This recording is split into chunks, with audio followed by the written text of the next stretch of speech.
আসসালামু আলাইকুম। সাকিবুল ইসলাম আসছে রামগঞ্জ থেকে, ওনার বয়স হচ্ছে 18।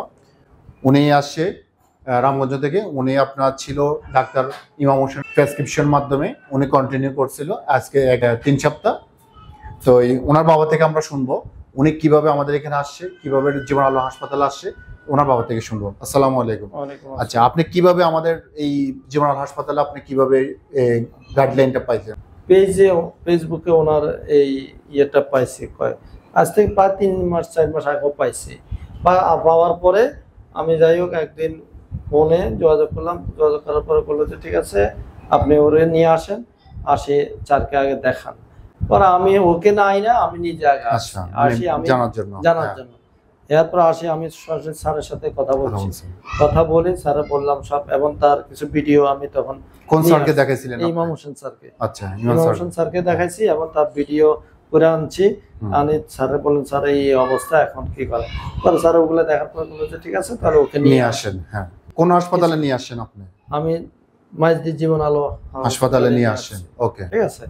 তারপর যাই হোক স্যারকে দেখালাম, দেখানোর পরে স্যারে আমাকে প্রথম ভিজিটে যখন আসছি তখন স্যারে কিছু পরীক্ষা দিয়েছে। এই পরীক্ষাগুলো করছি, করার পরে দেয়া স্যারে যাই হোক রিপোর্ট দেখা পরে দেয়া স্যারে ওই ওষুধ দিল। আর পরে স্যার বললো যে আপনি আবার 3 সপ্তাহ পরে নিয়ে আসেন। ওই হিসাবে আজকে আবার নিয়ে আসলাম। আচ্ছা, কি কি সমস্যার জন্য আপনি নিয়ে আসছিলেন আমাদের এখানে?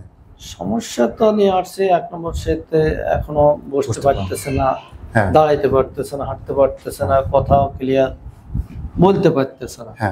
এই সমস্যাগুলোর জন্য আবার নিয়ে আসলাম। এবং এখন আগে যেরকম আপনার অসুস্থ ছিল বেবি, এখন কতটুকু ইমপ্রুভ হয়েছে আপনার বাচ্চা? এখন ওই যে তার পায়ের যে রফগুলা যে মানে হার্ড ছিল, টাইট ছিল, মানে পা একটু, তবে এটা মালিশের পরে থেরাপিটার পরে মোটামুটি কিছুটা লুজ হয়েছে, নরম হয়েছে। এখন কিছুটা সে পাটাকে আগের তুলনায় একটু সোজা করতে পারে।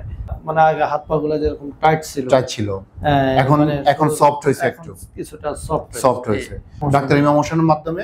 এবং কি ডাক্তার ইমাম হোসেন স্যারের আন্ডারে উনি ট্রিটমেন্ট হওয়ার কারণে জীবন আলো হাসপাতাল উনি টানা 3 সপ্তাহ আসছে। 3 সপ্তাহ আসার পর আবার আসার পরে এখন উনি আবার গাইডলাইন পাচ্ছে কিভাবে করবে। তো আমরা চাই এই সাকিবুল ইসলাম যেন সুস্থ হয়ে উঠুক, ওনার বাবার কাছে যেন আবার সেই সুন্দরভাবে ফিরে আসে, এবং কি তার রগ যেগুলো ছিল সেগুলো যেন ডে বাই ডে লুজ হয়ে থাকে, এবং কি ডে বাই ডে যেন সফট হতে থাকে, সেভাবে যেন ফিরে আবার হাঁটতে পারে। আমরা চাই সেটাই।